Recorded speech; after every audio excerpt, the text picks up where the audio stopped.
Sonic the Hedgehog by IDW, issue number 7, doesn't bring any real surprises.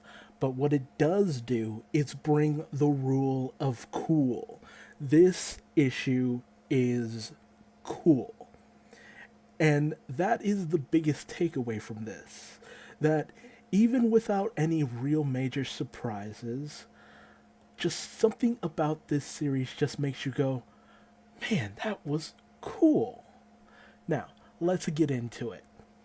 I just want to mention that while this cover is super simplistic, I do enjoy the nod to a classic game controller with the buttons at the bottom.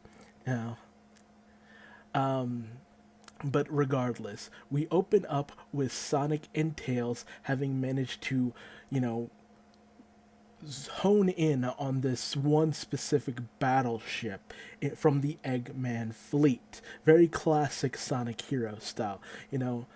Ian has long since kept this tendency to keep and latch on to the Sonic Heroes Eggman fleet because there was such a diversity in design, very interesting. It's become very much a staple in, showing Eggman's overall might. For like 10 years now or more, Ian Flynn has been using the Eggman fleet in various forms of Sonic media. Never really downgrading to the other Eggman fleets we've seen in newer games beyond Sonic Heroes. So I just bring that up because it's always a nice touch that he does. But apparently this ship hadn't been showing up on radar, and Sonic had just managed to spot it, kind of like in a last-minute thing.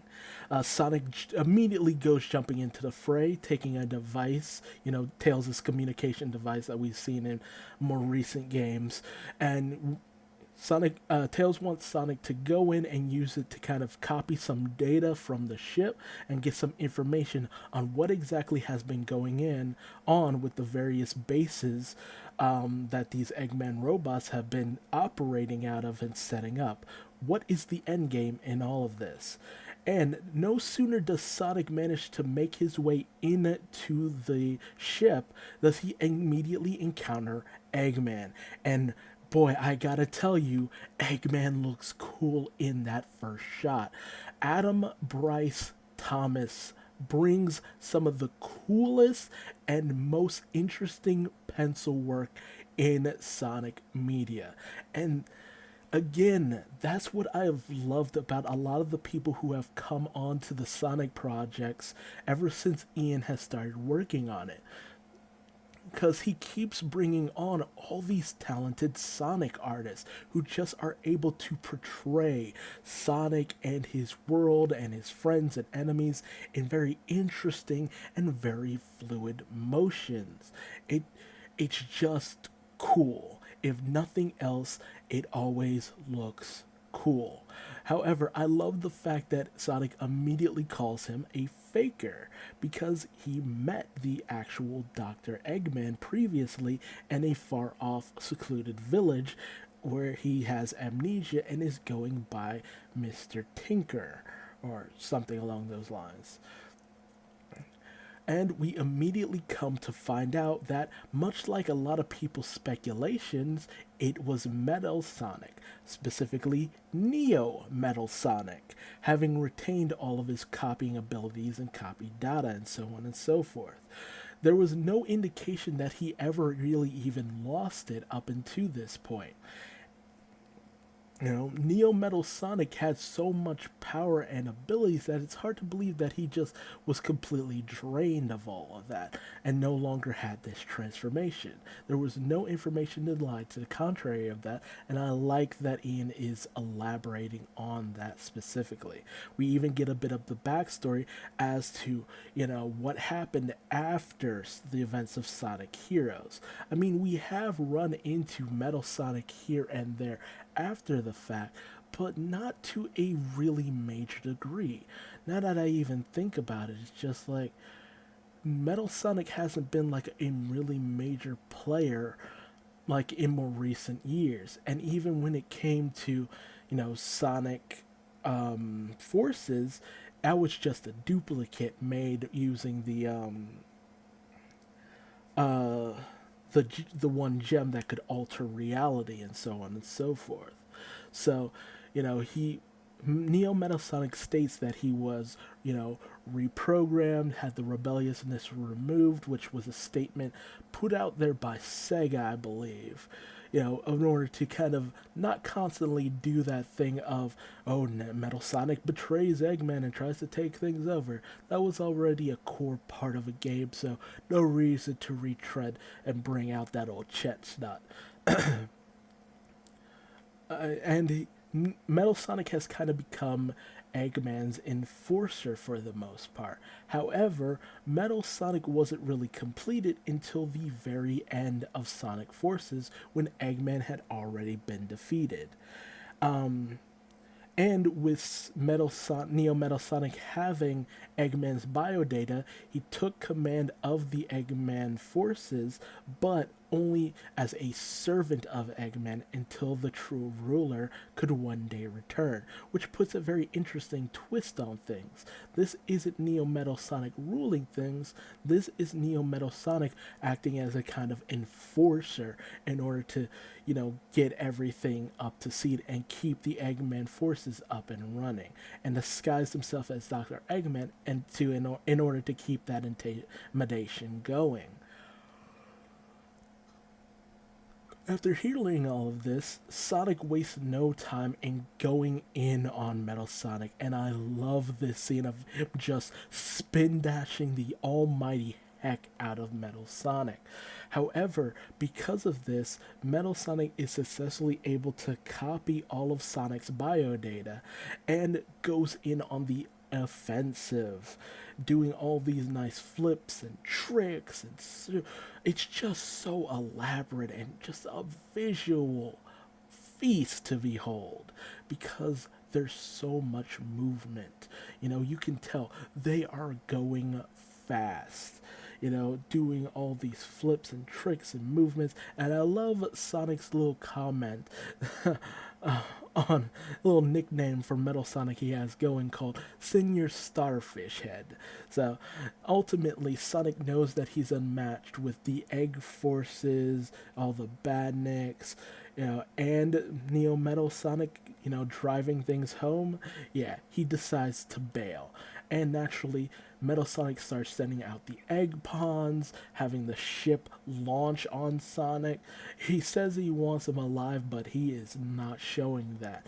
And Sonic is continuing to just take out as many cannons as possible before Metal Sonic comes and whaps him right across the face and captures him.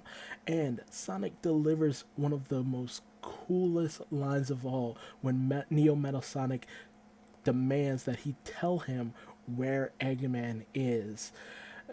Tell him or fall. And Sonic's response, I never fear the fall. That was a line so badass that I don't even know how to register having that in this series.